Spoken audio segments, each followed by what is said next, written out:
The RBI has announced that it will launch a digital version of the rupee for retail purposes within the next month. The Reserve Bank of India, RBI, is set to launch a central bank digital currency, CBDC, after announcing its digital rupee project in February. The CBDC will be made available in select locations first, with plans to roll it out nationwide. The Reserve Bank of India, RBI's digital rupee project explores the feasibility of issuing a CBDC in India. The Reserve Bank of India, RBI, announced on October 31 that the Central Bank of India would launch the digital rupee pilot for the wholesale segment on November 1. 9 banks will participate in the pilot, including the State Bank of India. According to Reuters, the other banks involved in the pilot are Bank of Baroda, Union Bank of India, HDFC Bank, ICICI Bank, Kotak Mahindra Bank, Yes Bank, IDFC First Bank, and HSBC. The Reserve Bank of India, RBI, has announced that the main use case for its upcoming central bank digital currency,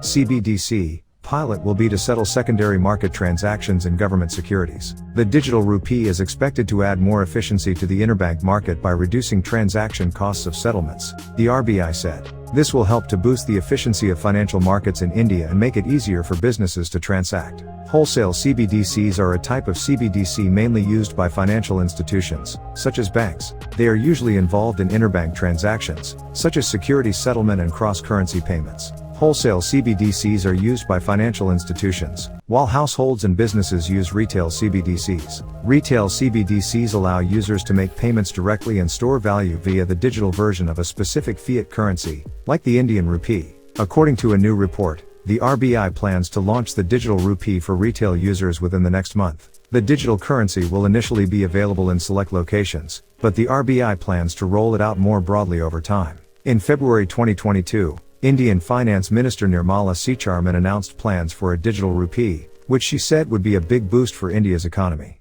The RBI subsequently proposed a three-step graded approach for its rollout, intending to minimize disruption to the traditional financial system. The Indian government has been rushing to develop its central bank digital currency, CBDC, but taking measures to make crypto less attractive for local investors. These include adopting a 30% tax on digital asset holdings and transfers in April.